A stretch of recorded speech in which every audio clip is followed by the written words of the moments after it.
Ich habe eine mütterliche Freundin. Eigentlich ist sie die beste Freundin meiner verstorbenen Schwiegermutter. Ihr Name ist Lea. Sie ist übrigens die Taufpatin und Namensgeberin meiner Tochter, Lea, die auch Lea heißt. Und ihre Geschichte ist eine Geschichte, die, glaube ich, viele Frauen erzählen könnten. Die wenigsten aber sprechen über ihre Erfahrungen während des Krieges. Und diese Erfahrung möchte ich berichten. Lea, die ist heute, ich glaube, 93. Und sie war während des Krieges eine Frau, die damals schon studiert hat oder zumindest im Sinne hatte zu studieren, in Braunau am Inn. Braunau ist übrigens der Ort, aus dem Hitler stammt.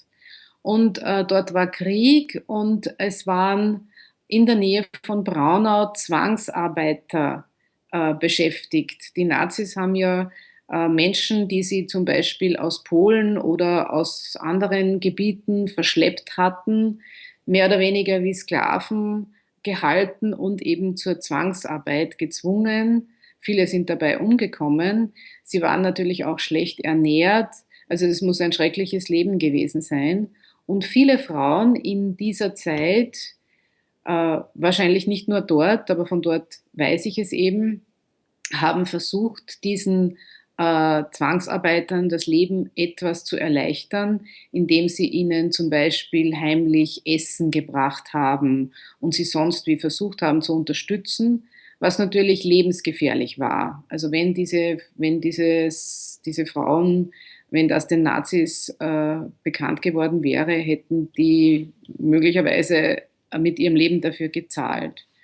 Und diese mütterliche Freundin von mir, die Lea, die hat sich eben ganz besonders bemüht um diese Zwangsarbeiter. Sie brachte ihnen etwas zu essen. Sie hat sie versucht also auch wenn irgendwelche Verletzungen waren oder so, versucht mit ihnen zu helfen. Äh, und das war aber jetzt nicht der Grund, warum sie es getan hat, aber sie hat sich dann in einen äh, dieser Zwangsarbeiter verliebt, der dann nach dem Krieg zurückkehren konnte nach Polen. Und die beiden haben äh, 10 Jahre lang aufeinander gewartet, haben sich Briefe geschrieben, also kein Telefon, kein Skype, kein Facebook, nur Briefe, die ganz lang gebraucht haben, bis sie ihren Weg von Polen nach Braunau und von Braunau nach Polen gefunden haben. Aber er kam dann nach Österreich und die beiden haben geheiratet.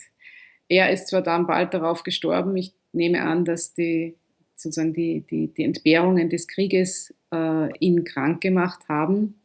Aber sie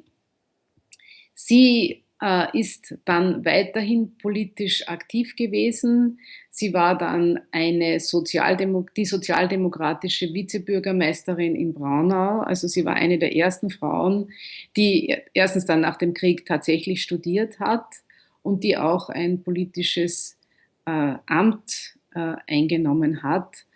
Also sie war eine Heldin eigentlich. Und diese Geschichten von diesen Frauen, die größte Gefahren auf sich genommen haben und auch Strapazen, um Menschen zu helfen, um gegen das nationalsozialistische Regime zu arbeiten, sind eigentlich noch viel zu wenig bekannt. Und ja, ich erzähle jetzt diese eine Geschichte, um ein Beispiel für so ein Leben zu erzählen eben.